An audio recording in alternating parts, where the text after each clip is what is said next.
দাবদাহ পেরিয়ে মহানগরে আসতে শুরু করেছে মধুমাসের ফল। আম, জাম, লিচু, কাঁঠাল, জামরুলের শোভা পাচ্ছে অলিগলি থেকে বাজার আর ডিপার্টমেন্টাল স্টোরেও। যদিও মৌসুমের শুরুতে হওয়ায় দামে বেশ চড়া, তবে ফলের রূপে, রসে আর স্বাদের টানে ভিড় বাড়ছে দোকানে। বিক্রেতারা বলছেন কয়েকদিন পর ভরা মৌসুম শুরু হলে কমে যাবে দাম। মনির মিল্লাতের প্রতিবেদন। রসে টসটসে দেশি ফলের ডাকে চলে এসেছে মধুমাস জ্যৈষ্ঠ। যদিও অভিধানে মধুমাস চৈত্র হলেও বাঙালির মুখে আর জিহ্বায় জ্যৈষ্ঠই মধুমাস।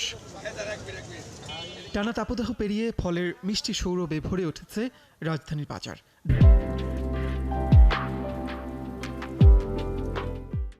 ঢাকায় মানুষের প্রথম পছন্দের ফল লিচু। এখন মানভেদে লিচুর শ 250 থেকে 500 টাকা। মুম্বাই জাতের বলে বিক্রি করা হলেও এখনকার লিচু মূলত বারোয়ারি জাতের। তবে কয়েকদিনের মধ্যেই বাজারে আসবে চায়না 3 আর বেদানা লিচু। আর 2 দিন গেলে আর কি পুরোপুরি ক্লিয়ার হবে, পাকা ক্লিয়ার হবে। দাম মনে করি গত বছর তুলনায় এই বছরের তুলনায় ঠিক আছে, সীমিত আছে। না, ফল পাচ্ছি, আম পাচ্ছি, লেচু পাচ্ছি, তারপর তরমুজগুলো এখন ওইভাবে আছে। এখন তো তরমুজ আছে কিন্তু নাগালের বাইরে, প্রচুর দাম। অন্তত 5 দিন পরে চায়না লিচু অ্যাভেলেবেল পাওয়া যাবে। তারপরে মুম্বাই, ভিআইপি মুম্বাই অ্যাভেলেবেল পাওয়া যাবে। তারপরে আছে বেদানা, তারপরে মনে করেন দিনাজপুর, রাজশাহী, এই লিচুগুলো এখনও ঠিক করে আসে নাই। এদিকে সরকার ঘোষিত ক্যালেন্ডার মেনে বাজারে এসেছে বিভিন্ন জাতের আম।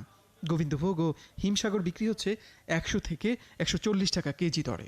এখন সাতক্ষীরার আম সবগুলো খাইতে পারবে কাস্টমার, একদম পরিপক্ক, একদম মিষ্টি। অন্যান্য বছরে এই সময় যেরকম সরবরাহ থাকে মনে হলো তার চেয়ে একটু কম আছে এবং দামও একটু চড়া। এসেছে জামও। মৌসুমের শুরুতে চলে আসায় দাম বেশ চড়া। বিক্রি হচ্ছে 350 থেকে 450 টাকায়, আর জামরুল 120 থেকে 150 টাকায়। দাম যতই চড়া থাকুক, মধুমাস বলে ভিড় বাড়ছে ফলের দোকানে। তবে কয়েকদিন পর ভরা মৌসুম শুরু হলে দাম কিছুটা কমবে বলে জানিয়েছেন ফলের দোকানিরা। মনির মিল্লাত, 71, ঢাকা।